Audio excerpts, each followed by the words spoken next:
کے ساتھ نبیوں کے ذمے ہے کہ انسانوں کو اللہ کے خزانے سمجھائیں کہ جو کچھ نظر آ رہا ہے یہ ذرہ ہے اور اللہ کے لامحدود خزانے غیب میں ہیں.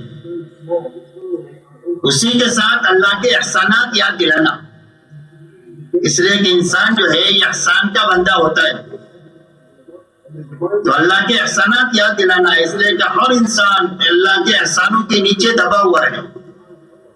وما بکم من نعمت فمن اللہ، جو کوئی بھی چھوٹی بڑی نعمت ہمارے چاروں طرف یا ہمارے اندر ہے وہ صرف اور صرف اللہ ہی کی طرف سے ہے. تو اللہ کے احسانات یاد دلا کر کے ہر ایک انسان میں اللہ کی محبت پیدا کرنا، یہ سب سے پہلا نبیوں کا نہج ہے کام کا، جو انسانوں کو سمجھاتے ہیں. دوسری بات انسانوں سے یہ سمجھاتے ہیں کہ اتنے بڑے اللہ کی قدرت سے اور اس کے خزانے سے فائدہ اٹھانے کا راستہ صرف اللہ کے احکامات ہیں اور اللہ کا دین ہے. اس لیے حکموں پر چلنے کا نفع سمجھاتے ہیں اور بے حکمی کا نقصان سمجھاتے ہیں. اس لیے نبیوں کو بشیر اور نذیر بنا کر اللہ نے بھیجا ہے. ہر نبی کی صفت ہے بشارت دینا کہ دیکھو سچ بولو گے تو نجات پا جاؤ گے اور جھوٹ بولو گے تو ہلاک ہو جاؤ گے. صدقہ کرو گے تو تمہارا مال بڑھ جائے گا، محفوظ ہو جائے گا، اور اگر سود میں ہاتھ ڈالو گے تو مٹ جاؤ گے. یہ بشارت ہے اور یہ انذار ہے. تو نبیوں کے ذمہ یہ دوسرا کام ہوتا ہے کہ دین پر چلنے کا انسانوں کو نفع سمجھاوے، بے دینی کا نقصان سمجھاوے. تیسرا کام نبیوں کے ذمہ ان کی دعوت میں یہ ہوتا ہے کہ جب اللہ کے حکموں پر چلیں گے تو اللہ راضی ہو کر ہماری آخرت بنا دیں گے. اس لیے تیسری چیز جو سمجھانا ہے وہ آخرت سمجھانا ہے کہ آخرت کی زندگی کتنی بڑی ہے، وہاں کی نعمتیں کتنی لامحدود ہے اور وہاں کی سزائیں کتنی لامحدود ہے. تو انسانوں کو آخرت سمجھانا اور سمجھا کر کے یہ بات سمجھانا کہ جس کی آخرت بن جائے گی اللہ اس کی دنیا بھی بنا دیں گے. اس لیے کہ دنیا جو ہے یہ آخرت کا سایہ ہے. جس کی آخرت بننا شروع ہوگی اس کی دنیا بننا بھی شروع ہو جائے گی. اس لیے کہ آخرت کے بننے پر دنیا کے بننے کا دار و مدار ہے. تو نبیوں کے ذمہ ہے کہ یہ بنیادی تین باتیں انسانوں کو سمجھا کر اب ان کو علم بھی دے اور ان کو عمل بھی دے. اس لیے محنت کا نبیوں کا یہ طریقہ ہے. اب اگر کوئی بات کو قبول کرے تو اس سے کچھ مانگنا نہیں. ہر نبی کا اعلان ہوتا ہے ما اسألکم علیہ من اجر ان اجری الا علی رب العالمین. اور اگر کوئی بات نہ مانے بلکہ جہالت کرے، گالی دے رہے، برا بلا کہے، مٹی اچھالے، فتنے جس کرے، تو نبی جہالت کا جواب جہالت سے نہیں دیتے بلکہ صبر اور تحمل سے اور اخلاق سے دیتے. یہ نبیوں کے کام کا نہج ہے کہ کسی کے ساتھ جہالت کرنا نبی کی شان کے خلاف ہے. اس لیے نبی صبر اور تحمل کے ساتھ اللہ کی طرف سے یہی حکم آتا ہے فاصبر کما صبر اولو العزم من الرسل ولا تستعجل لهم. اور اس محنت کے کرنے میں نبیوں کے دلوں میں جو ہوتی ہے وہ اپنی امت کے لیے خیرخواہی ہوتی ہے. یہ مزاج ہے ان کا. اسی لیے قرآن میں ہر نبی کے ساتھ لگا ہوا ہے انی لکم ناصح امین، کہ میں تمہارا سب سے بڑا خیرخواہ ہوں. تمہارے ماں باپ سے زیادہ میرے دل میں تمہارے لیے خیرخواہی ہے اور میں امانت دار ہوں. تمہاری جان مال صلاحیت کو کبھی اپنے مفاد پر نہیں لگاؤں گا، تمہارے مفاد پر اور تمہارے آخرت کے بننے پر اور دین کی سربلندی پر لگواؤں گا، امانت کی بنیاد پر. اور انسانوں کے ساتھ شفقت ہوتی ہے، نرمی ہوتی ہے، عفو اور درگزر ہوتا ہے، اور ان کے لیے استغفار کرنا ہوتا ہے اور ان کے لیے مشورے لے کر ان سے کام میں لینا اور کام میں آگے بڑھانا ہوتا ہے. یہ نبیوں کے مزاج میں.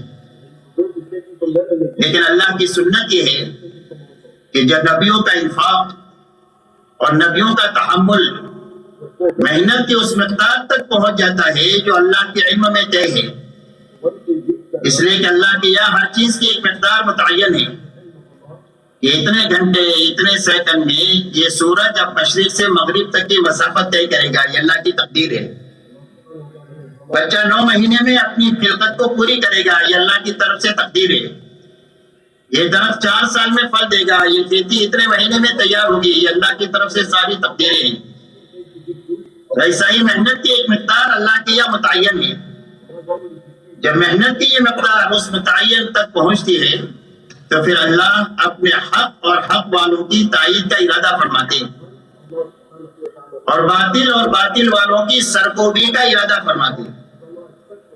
اور جب اللہ جل شانہ ارادہ فرماتے ہیں حق کی تائید کا اور باطل کی سرکوبی کا، تو اللہ اپنی مخلوقات میں سے کسی مخلوق کو استعمال کرتے ہیں، اس لیے کہ ساری مخلوقات جو ہے یہ اللہ کے لشکری ہے۔ وَمَا يَعْلَمُ جُنُودَ رَبِّكَ إِلَّا هُوَ، کہ تیرے رب کے لشکروں کو تیرے رب کے سوا کوئی نہیں جانتا، کہ انعامات کے کتنے لامحدود اسباب ہیں اور اللہ کے یہاں پکڑنے کے کتنے لامحدود اسباب ہیں، اللہ کے سوا کوئی نہیں جانتا۔ تو اللہ جل شانہ کسی ایک مخلوق کو استعمال کرتے ہیں، جیسے قوم عاد کے لیے ہوا کو استعمال کیا، اس ہوا نے سب کو اکھاڑ کر کے ان کی سب کی لاشیں زمین پر گرا دی، اور قوم نوح کو اجاڑنے کے لیے اللہ نے پانی کو استعمال کیا، کہ جو پانی زندگی کا سامان ہے وہ پوری قوم کے لیے موت کا سامان بن گیا۔ اور جب اللہ جل شانہ ارادہ فرما لیتے ہیں تو دنیا کی کوئی طاقت اللہ کے ارادے کے بیچ میں آ نہیں سکتی ہے، اللہ کے ارادے کو بدل نہیں سکتی ہے۔ واللہ غالب علی امرہ، اللہ اپنے فیصلے پر غالب ہے، اللہ کے فیصلے کو کوئی بدل نہیں سکتا، کوئی اس کے آڑے آ نہیں سکتا۔ یہ اللہ جل شانہ کی سنت پہلے دن سے لے کر قیامت تک کے لیے اللہ کی یہی سنت ہے۔ اللہ جل شانہ نے اخیر میں جناب محمد رسول اللہ صلی اللہ علیہ وسلم کو ساری انسانیت کے لیے، پورے عالم کے لیے اور قیامت تک کے زمانے کے لیے آپ کو نبی بنا کر کے بھیجا، اور اتنا بڑے کام پر قابو پانے کے لیے آپ کو یہی 2 چیزیں دی گئی، ایک دن کا کام دیا گیا اور ایک رات کا کام دیا گیا۔ یا ایھا المدثر قم فانذر، یہ دن کا کام دی کہ چادر اوڑھنے والے آپ اٹھے اور لوگوں کو اللہ کے عذاب سے ڈرائے اور اپنے رب کی بڑائی بیان کرے کہ تمہارا پیدا کرنے والا اللہ کتنا بڑا ہے۔ اور دین کی اس محنت کے ساتھ آپ کو رات کا کام دیا گیا، یا ایھا المزمل قم اللیل الا قلیلا، یہ چادر اوڑھنے والے رات کو آپ ہمارے سامنے کھڑے رہیں۔ ایک دن کا کام دیا گیا اور ایک رات کا کام دیا گیا، ایک دعوت کا محنت دی گئی اور ایک دعا کی طاقت آپ کو دی گئی۔ آپ اندازہ لگائیں، پہلے دن کوئی ماننے والا نہیں ہے، لیکن یہ دعوت اتنی طاقتور چیز ہے کہ صرف 23 سال کے عرصے میں پہلے دن کوئی ماننے والا نہیں ہے، اور 23 سال کے عرصے میں ایک مجمع بھی تیار ہو گیا اور ایک ماحول بھی تیار ہو گیا، اور 650 سال کا جو بگاڑ تھا وہ صرف 23 سال میں ختم ہو گیا۔ حضرت عیسیٰ علیہ السلام اور محمد صلی اللہ علیہ وسلم کے زمانے بیچ کا زمانہ 650 سال کا ہے۔ جہالت آخری درجے کی اور گمراہی آخری درجے کی، اور اس کے ختم ہونے میں صرف 23 سال لگے، اور آپ کی اس 23 سالہ محنت کے نتیجے میں اور اپنے ساتھ 100% ایمان والوں کو شریک کرنے کے نتیجے میں 2 چیزیں وجود میں آ گئی، اور قیامت تک انسانیت کے لیے اسلام کا جو دروازہ کھلے گا وہ ان 2 چیزوں کی وجہ سے کھلے گا۔ ایک تو آپ کی 23 سالہ محنت کے نتیجے میں ایک مجمع تیار ہو گیا، کہ جس مجمع کو دنیا کے سامنے پیش کیا جا سکتا ہے اسلام کو سمجھانے کے لیے، اس لیے کہ اسلام تقریر اور تحریر سے لوگ نہیں سمجھیں گے، اسلام زندگیوں سے سمجھ میں آئے گی۔ اسے اللہ کے یہاں انسانوں کو بنانے کے لیے کتاب اتاری جاتی ہے اور نبی بھیجے جاتے ہیں، یہاں سے علم لو اور یہاں سے عمل لو، عمل کے نمونے کے بغیر کیا سمجھ میں آ جائے گا کہ اس کتاب کا کیا مفہوم ہے۔ اس سے اللہ کا نظام ہے، کتاب بھی بھیجتے ہیں اور نبی بھی بھیجتے ہیں، علم بھی اتارتے ہیں اور عمل کی مضبوط شکل بھی نبی کی شکل میں دیتے ہیں۔ تو ساری انسانیت کے لیے اسلام کے سمجھنے کے لیے ایک مجمع تیار ہو گیا صحابہ کا، اسی لیے ان کی دعوت ہے اسلموا تسلموا، کا اسلام لاؤ سلامتی ملے گی، کا کون سا اسلام، کا ہمارے جیسے ہو جاؤ، کونوا مثلنا، ہمارے جیسے ہو جاؤ۔ تو پوری دنیا میں یہ بتانے کے لیے ایک مجمع تیار ہو گیا کہ جوان ایسے ہوتے ہیں، بوڑھے ایسے ہوتے ہیں، مالدار ایسے ہوتے ہیں، غریب مسلمان ایسے ہوتے ہیں، مرد ایسے ہوتے ہیں، عورتیں مسلمان ایسی ہوتی ہے، غرض یہ کہ ایک سوسائٹی جن طبقات سے بنتی ہے ایسی ایک سوسائٹی پورے عالم کے لیے تیار ہوئی۔ اور دوسرا کام 23 سال کے نتیجے میں یہ ہوا کہ ایک ماحول تیار ہو گیا حجاز کا، خصوصیت کے ساتھ مدینہ منورہ کا ماحول ایسا پاکیزہ تیار ہو گیا کہ جس ماحول کے اندر میں 2 ہفتہ کوئی جماعت آ کر ٹھہر جائے تو دین کی سمجھ حاصل کر کے واپس چلی جاتی۔ جب یہ دونوں چیزیں بن گئی تو آپ پوری دنیا کے لیے اسلام کا دروازہ کھل گیا۔ آپ دیکھو صرف 23 سال نبوت کے ہیں اور 30 سالہ خلافت راشدہ کے ہیں، جس کے نتیجے میں عالم کے چپے چپے میں اسلام پہنچ گیا۔ اللہ جل شانہ نے اتنی زبردست طاقت رکھی ہے دعوت کی مبارک محنت میں اور اس کے ساتھ دعا کی طاقت میں۔ اسی لیے قرآن پاک میں اللہ نے تفصیل سے نبیوں کی دعوت کو بھی بیان کیا ہے اور ان کی دعاؤں کی طاقت کو بھی بیان کیا ہے کہ نبی کی دعا پر کیا کام دنیا میں ہوا۔ اللہ جل شانہ نے پوری امت پر رحم فرما کر اور پوری انسانیت پر رحم فرما کر اللہ نے دعوت کا وہ عظیم کام کہ جس کے ذریعے سے صدیوں کا بگاڑ ختم ہوتا ہے اور دنیا میں خیر غالب ہوتی ہے، اللہ نے وہ کام ہمارے زمانے میں چلا کر کے امت پر اور انسانیت پر بہت بڑا احسان فرمایا۔ اور اللہ جل جلالہ عمل والہ نے اسی لیے مولانا الیاس صاحب رحمۃ اللہ علیہ کو فرمایا کرتے تھے کہ میں اس کام کو کار نبوت یقین کرتا ہوں، یعنی میں اس کو حضور صلی اللہ علیہ وسلم والا کام سمجھ کر رہا ہوں، یقین جان کر کے کر رہا ہوں۔ اسی لیے جب ان سے پوچھا گیا کہ آپ اس محنت کے ذریعے سے کیا چاہتے ہیں، تو فرمایا میں اس محنت سے یہ چاہتا ہوں کہ امت اس محنت کو کرتے کرتے دین کی اس سطح کو پالے جس سطح پر حضور پاک صلی اللہ علیہ وسلم امت کو چھوڑ کر گئے تھے۔ اس لیے کہ مولانا کو محنت کی طاقت کا اندازہ تھا کہ محنت کتنی طاقتور ہے، اگر صحیح شکل میں وجود میں آ جائے تو اس کے کیا اثرات دنیا پر مرتب ہوں گے کہ پہلے دن کوئی ماننے والا نہیں ہے اور صرف 23 سال میں اتنی بڑی بڑی 2 شکلیں قائم ہو گئی کہ جس میں سارے عالم کے لیے اسلام کا دروازہ کھل گیا۔ اللہ جل شانہ نے اتنا بڑا کام دے کر اس مجمع کو خصوصیت کے ساتھ کروڑوں میں سے اس محنت کے ساتھ نسبت عطا فرمائی۔ یہ اللہ کا خصوصی انعام ہے جو اس مجمع کی طرف متوجہ ہوا۔ کسی نے 4 مہینے لگائے، کسی نے چلے لگایا، کسی نے سال لگایا، کم و بیش وقت لگایا، اور اس محنت کے ساتھ اللہ نے نسبت عطا فرمائی۔ یہ اللہ کا خصوصی انعام ہے۔ اور اللہ جل شانہ کسی کو کوئی نعمت دیتے ہیں تو اللہ کی طرف سے جو مطالبہ ہوتا ہے وہ شکر ادا ہوتا ہے کہ ہماری اس نعمت پر شکر ادا کرو۔ اگر آدمی نے محنت پر شکر کیا اور اللہ کی یہاں پر یہ قدردانوں میں اس کا شمار ہو گیا تو وہ نعمت باقی بھی رہتی ہے اور بڑھتی رہتی ہے یہاں تک کہ موت تک کام میں چلاتی رہتی ہے۔ قدردانوں میں شمار ہونے کے نتیجے میں اللہ کی طرف سے یہ نام ملتا ہے کہ بھئی موت تک آدمی سے کام لیا جاتا ہے جب آدمی کے یہاں کا شمار قدردانوں میں ہو جاتا ہے۔ اس لیے اللہ کی طرف سے جو مطالبہ ہے وہ شکر کا مطالبہ ہے کہ اس نعمت پر شکر کرنا۔ اب شکر کا کیا راستہ ہے؟ فرمایا اس محنت کے شکر میں سب سے بڑا عنصر جو ہے وہ استقامت کا ہے۔ شکر کا عنصر کیا ہے؟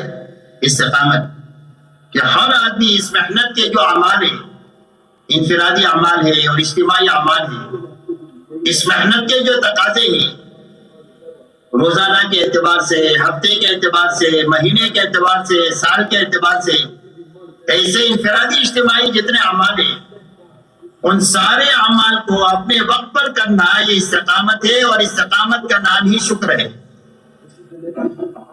استقامت کا نام ہی شکر ہے۔ وما محمد الا رسول قد خلت من قبله الرسل افإن مات او قتل انقلبتم على اعقابكم ومن ينقلب على عقبيه فلن يضر الله شيئا وسيجزي الله الشاكرين۔ تو شکر کرنے والے کون ہیں؟ فرمایا جو جمنے والے ہیں، استقامت والے ہیں، ان کو اللہ بدلہ دیں گے، اچھا بدلہ دیں گے اپنے پاس سے۔ اس لیے اس محنت کا شکر یہ ہے کہ اس محنت کے سارے انفرادی اور اجتماعی اعمال کو اس کے وقت پر کرنا یہ استقامت ہے۔ اس لیے کہ عمل میں اور محنت میں قربانی اور مجاہدہ اسی وقت میں پیدا ہوگا جب اس کو وقت پر کیا جائے۔ اگر آدمی اپنے اعمال کو سہولت کے حوالے کر دے کہ سہولت ہوئی تو کیا اور سہولت نہیں ہوئی تو چھوڑ دیا، جی چاہا تو کیا اور جی نہیں چاہا تو چھوڑ دیا، تو پھر یہ کام نہیں رہے گا، کام کھیل بن جائے گا۔ کام میں مجاہدے کی شان اور قربانی کی شان کب تک باقی رہے گی؟ فرمایا قربانی کی شان باقی رہے گی جب آدمی ہر عمل کو اس کے وقت پر کرے گا۔ مولانا سعید خان صاحب رحمۃ اللہ علیہ ایک مرتبہ فرما رہے تھے کہ ایک آدمی نے فجر کی نماز سے پہلے مثال کے طور پر اپنی صبح کی تسبیح پڑھنے کا وقت طے کر رکھا ہے کہ روزانہ فجر سے پہلے اپنی تسبیح کا معمول 3 تسبیح کا پورا کرنا۔ کسی وجہ سے یہ معمول پورا کرنے کا وقت نکل گیا، اب ظہر سے پہلے کرنا ہے اس کو پورا، تو ظہر سے پہلے پورا کرنے کے لیے پہلے استغفار کرے استاخیر پر، پھر اپنی تسبیح پوری کرے۔ یہ وقت چھوٹ گیا، اس لیے کہ وقت پر جب کرے گا آدمی تو کبھی نفس سے یہ تقاضا ٹکرائے گا کہ نفس نہیں چاہ رہا ہے، اب چاہت کو چھوڑ کر کے اس نے عمل کو پورا کیا، اور کبھی یہ تقاضا جو ہے وہ دنیا کے تقاضوں سے ٹکرائے گا، تو دنیا کے تقاضوں کو آگے پیچھے کیا اور دین کی محنت کے تقاضے کو اپنے وقت پر پورا کیا۔ اسی کا نام قربانی ہے۔ قربانی جو ہے وہ ملنگ بننے کا نام نہیں ہے۔ قربانی کہتے ہیں اللہ کے حکم کو پورا کرنے کے لیے اور دعوت کے تقاضے کو پورا کرنے کے لیے جی چاہی کو چھوڑنا۔ جی نہیں چاہ رہا ہے اور حکم آ گیا، جی نہیں چاہ رہا ہے اور دعوت کا تقاضا آ گیا، تو جی چاہی کو چھوڑیں گے، حکم پورا کریں گے، دعوت کے تقاضے کو پورا کریں گے۔ دین کا تقاضا آ گیا اور دعوت کا تقاضا آ گیا اور اس سے دنیا کا کوئی تقاضا ٹکرایا ہے وقت پر، تو دنیا کے تقاضے کو پیچھے کر لیں گے، دین کے اور دعوت کے تقاضے کو اپنے وقت پر پورا کر لیں گے، اس کا نام قربانی۔ اور جب اس محنت کے اعمال میں قربانی کی شان پیدا ہوگی تو اس پر اللہ کی طرف سے 4 انعامات ملیں گے، اور یہ انعامات آدمی کو پورے جذبے کے ساتھ محنت بھی چلاتے رہیں گے۔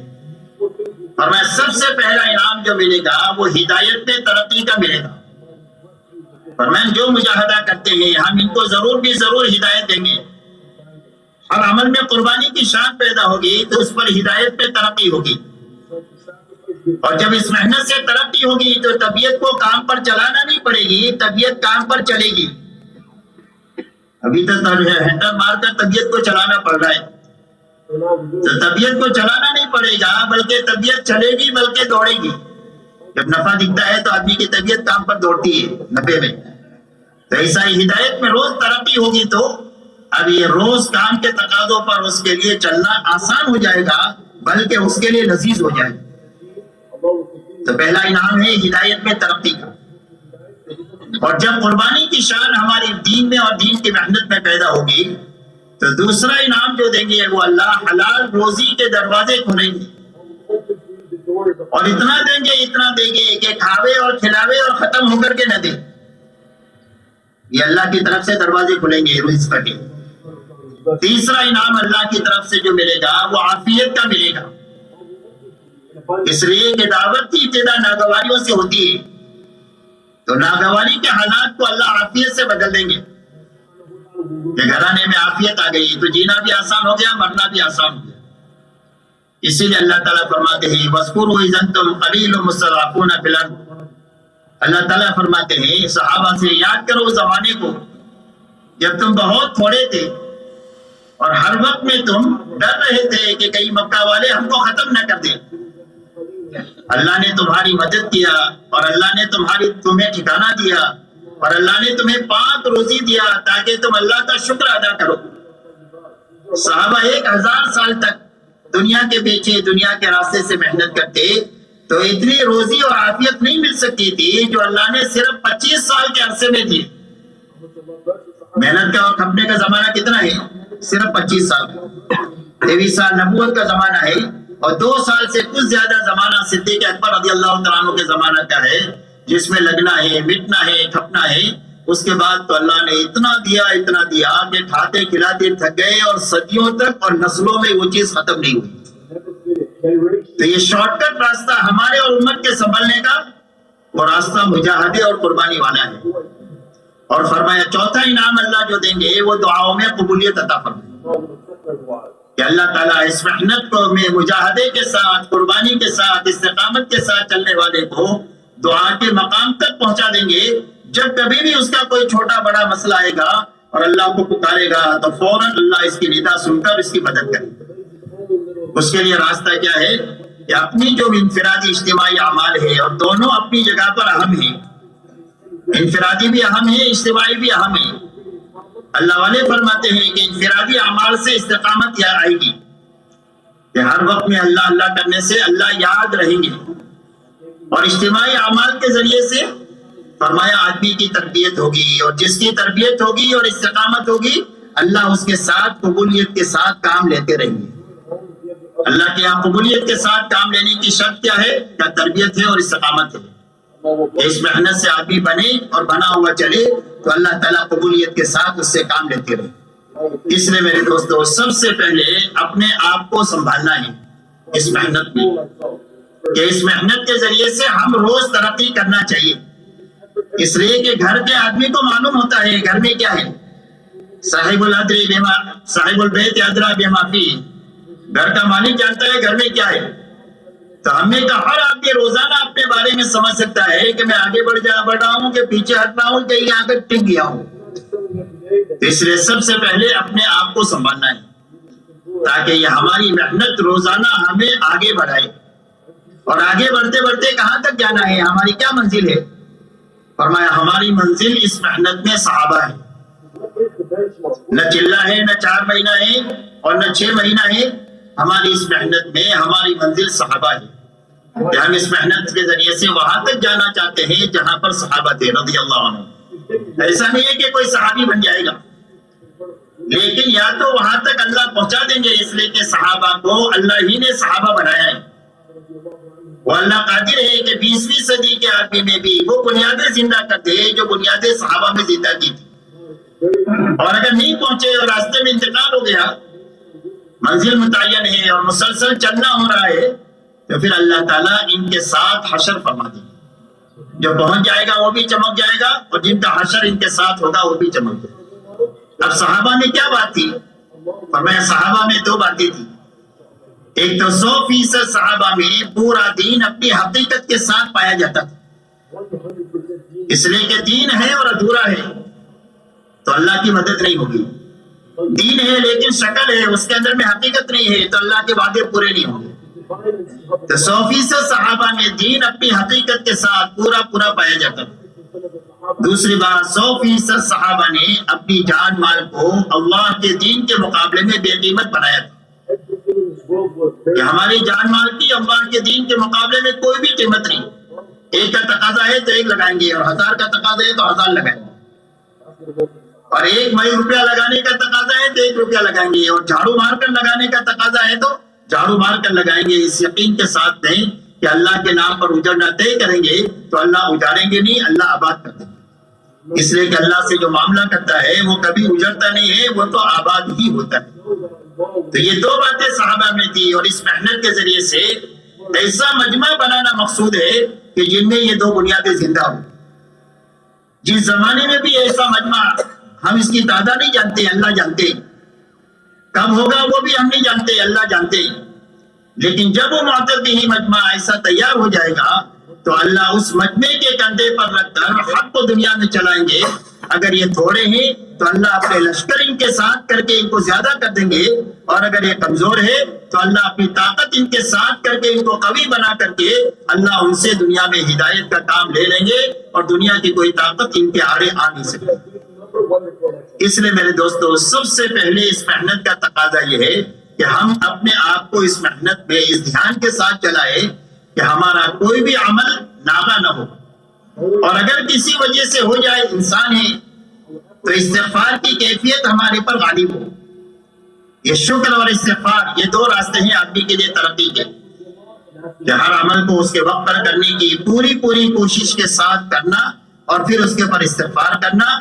چھوٹ جائے تو بھی استغفار کرنا، پورا ہو جائے تو بھی استغفار کرنا، اس لیے کہ اللہ کی شائن شان ہونی سے. اسی کے ساتھ میرے دوستو اپنے آپ کو سنبھالنے کے ساتھ دوسرا وقت کا تقاضا جو ہے وہ اپنے عملے کو سنبھالنا. دوسرا جو ہے وہ اپنے عملے کو سنبھالنا. ہمارا عملہ وہ ہے جنہوں نے سال لگایا ہے اور جنہوں نے اس محنت میں 4 مہینہ 6 مہینہ چلہ لگایا ہے، وہ ہمارا عملہ ہے کہ اس عملے کو ہم سنبھالے، کہ وہ عملہ محنت پر باقی رہے اور نیا عملہ ہے. یہ کام کی ترقی کا راز اس میں ہے کہ جو اس محنت میں آیا ہے وہ اس محنت میں باقی رہے اور نیا عملہ محنت کے اندر میں آتا رہے تو تعمیری کام ہوگا. اور محنت میں آتے رہے اور جاتے رہے اور نئے لوگ آتے رہے تو لمبے زمانے تک کام کی مضبوط شکل بنے گی ہی نہیں. اچھی طرح باتوں کو سمجھنا ہے، جو وقت کے تقاضے ہیں جو ہم کو سمجھنا ہے. اللہ ہمارے لیے آسان فرمائے. اس لیے اپنے عملے کو سنبھالنا. جب عملہ سنبھلے گا تو کام کی شکل قائم ہوگی، مضبوط شکل. اور مضبوط شکل کے قائم ہونے کے معنی یہ ہے کہ محنت کرنے والے ترقی کریں. مضبوط شکل کے معنی یہ ہے کہ ہر آنے والی جماعت اپنی مسجد میں کام کو سمجھ کر سیکھ کر جائے. کام کی مضبوط شکل کے معنی یہ ہے کہ جو جماعت ہمارے مہینے مسجد سے 3 دن چلے 4 مہینے کی جائے، واپس آنے کے بعد سارے کے سارے کام میں لگے اور اسی کے ساتھ ان کے کام کو دیکھ کر بیٹھا ہوا مجمع کام پر دوبارہ آئے کر کے کام میں لگے اور اسی کے ساتھ ہمارے محلے کے عوام اور خواص اس محنت پر جمع ہو جائے. یہ محنت کی مضبوط شکل ہے جو حضور پاک صلی اللہ علیہ وسلم کے زمانے میں قائم ہوئی اور اس کی بنیاد یہ ہے کہ آپ کی محنت میں آنا ہے، جانا نہیں. آپ کی محنت میں آنا ہے، جانا نہیں. اس لیے ہماری اس محنت میں اپنے عملے کو ایسا سنبھالنا کہ جو عملہ ہماری مسجد میں ہے وہ عملہ محنت پر باقی رہے. محنت پر باقی رہنے کے معنی کیا ہے؟ یا تو ہر سال 4 مہینہ لگائے یا آخری درجے میں 6 لگائے، مہینے میں 10 دن لگائے یا 3 دن لگائے، روزانہ 8 گھنٹہ لگائے یا 2.5 گھنٹہ لگائے. غرض یہ ہے کہ اوپر کی سطح میں یا نیچے کی سطح میں محنت کی کسی نہ کسی ترتیب پر ہمارا یہ عملہ باقی رہے اور نیا آئے تو کام کی مضبوط شکل بنے گی. اور اگر مجمع آتا رہا اور جاتا رہا جیسے ہمارا حال ہے تو لمبے زمانے تک کام کی مضبوط شکل بنے گی. ایک ٹانکی ہے، اوپر سے پانی آ رہا ہے اور نیچے سوراخ ہے کہ وہ ٹانکی میں پانی جمع ہو جائے گا. ایک آدمی کما کر جیب میں ڈالا اور جیب پھٹا ہوا ہے تو صبح شام تک کمائے، گھر پر آئے شام کو تو کچھ بھی نہیں ہے. کہاں گئے تھے؟ کہیں نہیں. کیا لائے؟ کچھ بھی نہیں. تو اس لیے دوسرا تقاضا یہ ہے کہ اپنے عملے کو سنبھالنا. اور اپنے عملے کو سنبھالنا کے معنی یہ ہے کہ اپنے عملے کو کام میں لگائے رکھنا. اس لیے کہ سنبھالنے کا دوسرا کوئی راستہ نہیں ہے سوائے کام کے. اور یہ عملہ ہماری مسجدوں کے اطراف میں ہے، شہر چھوڑ کر چلا نہیں گیا. اور تھوڑا سا یہ ہر مسجد کے اطراف میں، کسی مسجد کے اطراف میں 25 ہے، کسی مسجد کے اطراف میں 50 ہے، کسی مسجد کے اطراف میں 100 ہے. بس یہ زیادہ سے زیادہ 100 ہوں گے، اس سے زیادہ نہیں. اگر ہر مسجد والا جو یہاں پر موجود ہے اپنی فکر لے کہ مجھے اپنے آپ کو سنبھالنے کے ساتھ اپنے عملے کو سنبھالنا ہے اور ان کو سال پورا ہوتے ہوتے ان کو کام میں کسی نہ کسی درجے میں لگانا ہے کہ روزانہ کی محنت میں یہ شریک ہو جائے، کم سے کم 3 دن لگانے والا بن جائے، اس کا سال کا چلہ لگ جائے یا جس سطح پر ہے وہ سطح سے یہ آگے بڑھ جائے. اگر یہ فکر یہ مجمع لے کر جائے گا تو انشاءاللہ جب آئندہ سال آپ اور ہم ملیں گے تو آپ دیکھو گے کہ آپ کا جو کام ہے جہاں ہے اس سے کئی گنا آگے بڑھا ہوا. اس لیے اس وقت کا دوسرا تقاضا یہ ہے کہ اپنے عملے کو سنبھالنا اور سنبھالنے کے لیے ہر عملے سے محبت کرنا، ہر ایک کے لیے دعا کرنا، ہر ایک کے ساتھ اخلاق برتنا اور ہر ایک کو نبھاتے ہوئے اپنے ساتھ چلانا، ہر ایک کو نبھانا. اس لیے کہ ہمارا کام ہے ہر ایک کو نبھاتے ہوئے چلیں گے تو چلے گی امت. اور اگر ڈانٹ ڈپٹ کریں گے تو کوئی بھی رہے گا نہیں قریب میں، اور اگر ان کی غلطیوں پر ٹوکیں گے تو کوئی بھی نہیں رہے گا.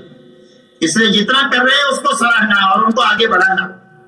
اس لیے دوسرا تقاضا ہے کہ اپنے وقت لگایا ہوا جو عملہ ہے اس وقت میں اگر عالمی سطح پر آپ دیکھو گے تو 80% عملہ ہمارا وقت لگایا ہوا کام سے بیٹھا ہوا ہے. آپ اپنی مسجدوں کے اطراف کو آپ دیکھ لو تو آپ اس نتیجے پر پہنچو گے کہ 80% بیٹھا ہوا ہے، 20% مری حالت میں چل رہا ہے. اس لیے اپنے عملے کو سنبھالنا یہ دوسرا تقاضا ہے. آج کے دن یہ مجمع فکر طے کریں کہ انشاءاللہ اپنی مسجدوں میں ایسی محنت کریں گے کہ جتنے وقت لگائے ہوئے ہیں ان کو کام پر باقی رکھیں گے اور نئے لوگوں کو لائیں گے. کیوں بھائی اس کے لیے سب تیار ہیں؟ کون کون یہ محنت کریں گے اپنی مسجدوں میں انشاءاللہ؟ بھائی اللہ تعالیٰ قبول فرمائے، آسان فرمائے۔ اسی کے ساتھ میرے دوستوں تیسری بات یہ ہے اپنے کام کو سنبھالنا، کہ ہمارا کام سنبھلا ہوا ہمارے ہاتھوں میں چلے۔ مولانا الیاس صاحب رحمۃ اللہ علیہ فرماتے تھے کہ اس کام کی ایسی نگرانی کرو جیسے تم اپنی کنواری بیٹی کی کرتے ہو۔ آدمی کی نگرانی اپنی کنواری بیٹی پر کیسی ہوتی ہے کہ کہیں اس کو کوئی داغ نہ لگ جائے، ایسا اس کام کی فرمایا نگرانی کرو۔ تو اپنے کو سنبھالتے ہوئے اور اپنے عملے کو سنبھالتے ہوئے اپنے کام کو سنبھالنا ہے کہ ہمارے کام کا نہج بھی بدلنا نہیں چاہیے اور اس کی روح بھی ختم نہیں ہونا چاہیے، اس لیے کہ کام کا اگر نہج بدل جائے گا تو کام کی افادیت ختم ہو جائے گی۔ مولانا الیاس صاحب رحمۃ اللہ علیہ کا ملفوظ ہے ہمارے محنت میں مخصوص اعمال مخصوص نہج کے ساتھ معید من اللہ ہے، عمل بھی مخصوص ہے اور ان عملوں کے کرنے کا نہج بھی مخصوص ہے۔ تو مخصوص اعمال مخصوص نہج کے ساتھ معید من اللہ ہے، اس لیے ایک تو نہج بدلنا نہیں چاہیے۔ جو نہج ہمیں اپنے بڑوں سے ملا ہے وہ کامل اور مکمل ملا ہے، اس کی پوری رعایت کے ساتھ اپنی اس محنت کو کریں گے۔ دوسری بات یہ ہے کہ اس محنت کی روح بھی ختم نہیں ہونی چاہیے، اور محنت کی روح اگر ختم ہو جائے تو محنت ختم ہو جائے گی، کتنا ہی نقل و حرکت دنیا میں ہوتی رہے، روح کا ختم ہونا یہ محنت کا ختم ہونا ہے۔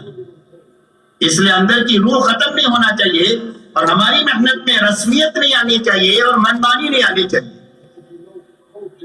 اس لیے کہ محنت میں اگر رسمیت آ گئی اور منمانی آ گئی تو کام کی روح ختم ہو جائے گی، اور جب کام کی روح ختم ہوگی تو اس کا سب سے پہلا نقصان یہ ہوگا کہ جو محنت کرنے والوں کو بنایا کرتی تھی وہ بنا رک جائے گا، اس لیے کہ یہ محنت دو مقصد کے لیے ہے۔ دعوت اور تبلیغ کی جو محنت ہے اس کی دو بنیادیں ہیں۔ ایک بنیاد تو یہ ہے کہ اس محنت پہ آنے والا ہر آدمی بنے، اور دوسری بنیاد یہ ہے کہ اس محنت کے ذریعے سے بنا ہوا چلے، اور کب تک چلے؟ فرمایا موت تک چلے، تاکہ اس کی آخرت بھی اچھے سے اچھی بن جائے اور ہزاروں انسانوں کی آخرت کے بننے کا یہ ذریعہ بن جائے۔ اس لیے یہ دو بنیادیں ہیں، بننا اور بنا ہوا چلنا۔ دوسرے الفاظ میں یہ سمجھے تربیت اور استقامت، اس محنت کے ذریعے سے تربیت ہو۔ تو تربیت کے کیا معنی ہے؟ تربیت کے معنی یہ ہے کہ دو چیزیں آدمی میں پیدا ہو، ایک تو آدمی کے دل کا رخ صحیح ہو جائے اس محنت کے ذریعے سے اللہ کی طرف، حکموں کی طرف اور آخرت کی طرف، اور دوسرا ہر محنت کرنے والے کا فکر بدلے، اس لیے کہ محنت تبلیغ کی ہے اور فکر دنیا کا ہے، تو اس محنت میں کبھی جان نہیں پڑے گی۔ اور جب محنت بھی تبلیغ کی ہو اور فکر بھی دعوت کا ہو تو اب محنت جاندار بن جائے گی۔ اس لیے تربیت میں یہ دو باتیں ہیں کہ آدمی کا فکر بدلے اور آدمی کے دل کا رخ صحیح ہو۔ جب فکر آدمی کا بدلے گا تو محنت بدلے گی۔ اللہ کا نظام ایسا ہے کہ اللہ نے ہر ایک کو دو طاقتیں دیا ہے، ایک سوچنے کی اور ایک محنت کی۔ جیسا فکر ہوگا ایسی محنت ہوگی۔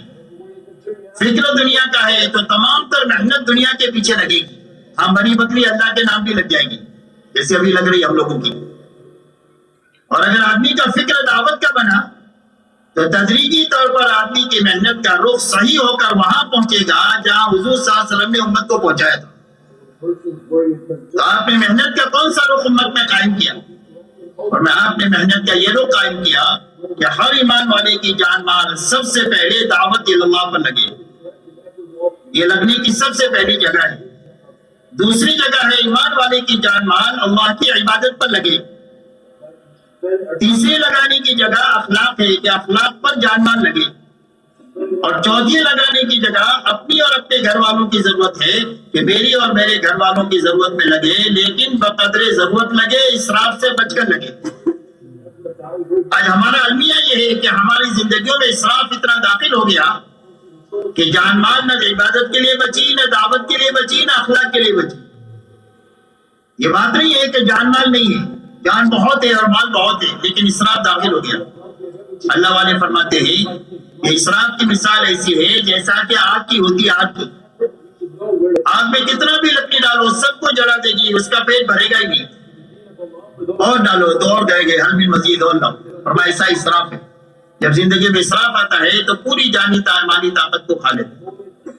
تو محنت کا یہ رخ جو اللہ کے نبی صلی اللہ علیہ وسلم نے پہلے دن سے امت میں قائم کیا ہے, یہ دوبارہ قائم نہیں ہو سکتا ہے امت میں جب تک امت کا فکر نہ بنے. اس لیے اس محنت کے ذریعے سے یہ دو بنیادیں ہیں کہ تربیت اور استقامت. یہ اسی وقت میں ہوگی جب محنت اپنے نہج پر ہوگی اور اپنے روح پر ہوگی. اگر اس میں رسمیت آ گئی یا اس میں منمانی آ گئی, جیسا کہ اس وقت میں بہت دیکھنے میں آ رہا ہے, تو اس کا پہلا نقصان یہ ہوگا کہ نکلنے والے بڑھ جائیں گے, بننے والے کم ہو جائیں گے. آج آپ دیکھو نکلنے والوں کی تعداد لاکھوں میں ہے اور بننے کی تعداد ہزاروں میں مشکل سے ہے.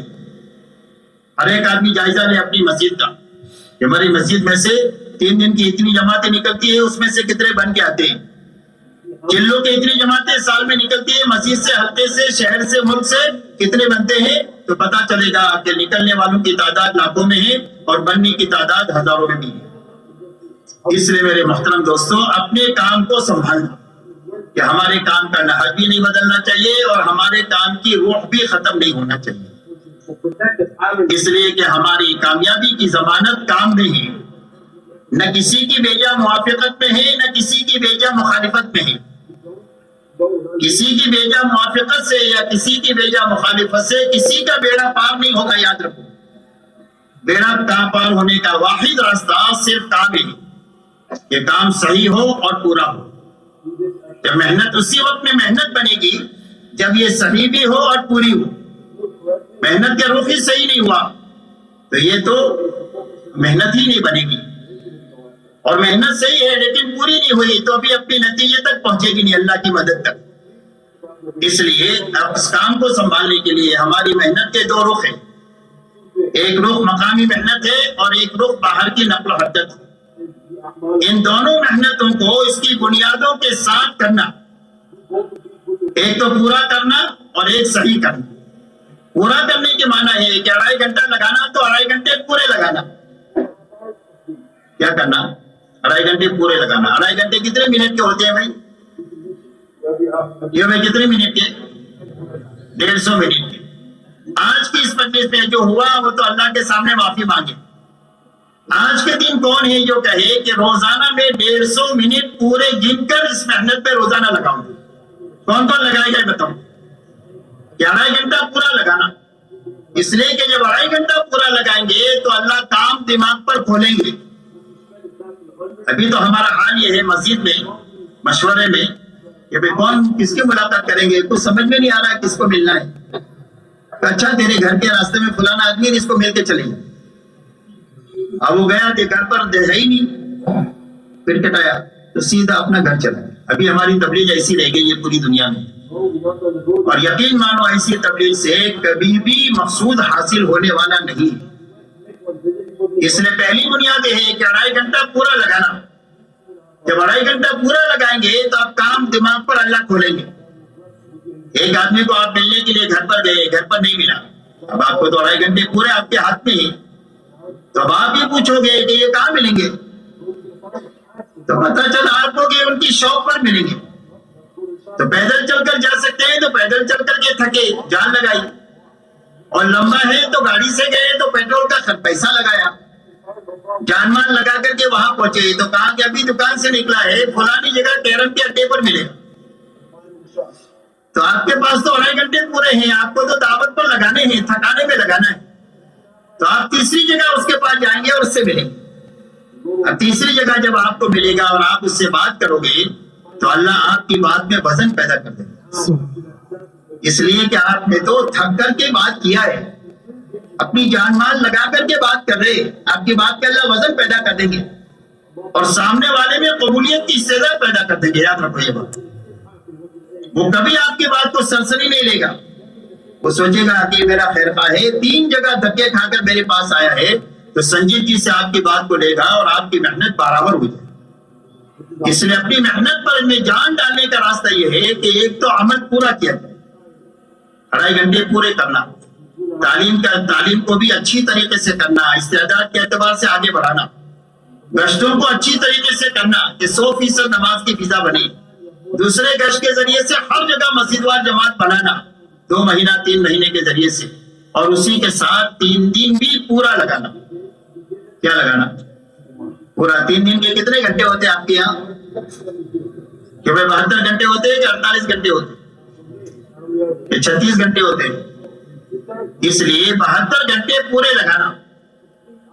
ابھی کسی کنویں میں 72 ہاتھ پر پانی ہے اور آپ کے پاس میں 70 ہاتھ کی رسی ہے، صرف 2 ہی فٹ چھوٹی ہے، کہ پانی تک پہنچ جائیں گے؟ تو پانی تک پہنچنے کے لیے ضروری ہے کہ 72 ہاتھ کی رسی ہو۔ تو ایسا ہی 3 دن سے پورا نفع اٹھانے کے لیے ہم کو معلوم نہیں ہے کہ کون سے گھنٹے میں ہماری تربیت کا سامان ہے، بارش کے پہلے قطرے میں کہ بیچ کے قطرے میں کہ آخر کے قطرے میں برکت ہے، ہم کو نہیں معلوم۔ ایسا ہی کون سے وقت میں ہماری تربیت کا سامان ہے، ہم کو نہیں معلوم ہے۔ تو 72 گھنٹے پورے لگانا، یہ بنیاد ہے کہ 72 گھنٹے پورے لگانا۔ اگر تنخواہ کٹا کر کے بھی مل سکتے ہیں، چھٹی مل سکتی ہے، تو 72 گھنٹے پورے لگا۔ اگر تنخواہ کٹا کر کے بھی نہیں لگا سکتے تو مجبوری ہے، اس کے بارے میں مشورہ کیا جائے۔ لیکن 2 دن کی چھٹی ہے اور 1 دن کا تنخواہ کٹا کر مل رہا ہے، تو تنخواہ کٹا کر کے لگا۔ جب تنخواہ کٹا کر کے آپ 3 دن لگائیں گے تو یہ نقصان نہیں ہوگا، یہ قربانی ہوگی۔ نقصان اور قربانی میں فرق یہ ہے کہ نقصان کا کوئی معاوضہ نہیں ہوتا، اور قربانی کے اوپر تو انعامات ہوتے ہیں اللہ کی طرف سے، اور اتنے ملتے ہیں کہ آدمی تھک جاوے لیتے لیتے اور وہ ختم نہ ہو۔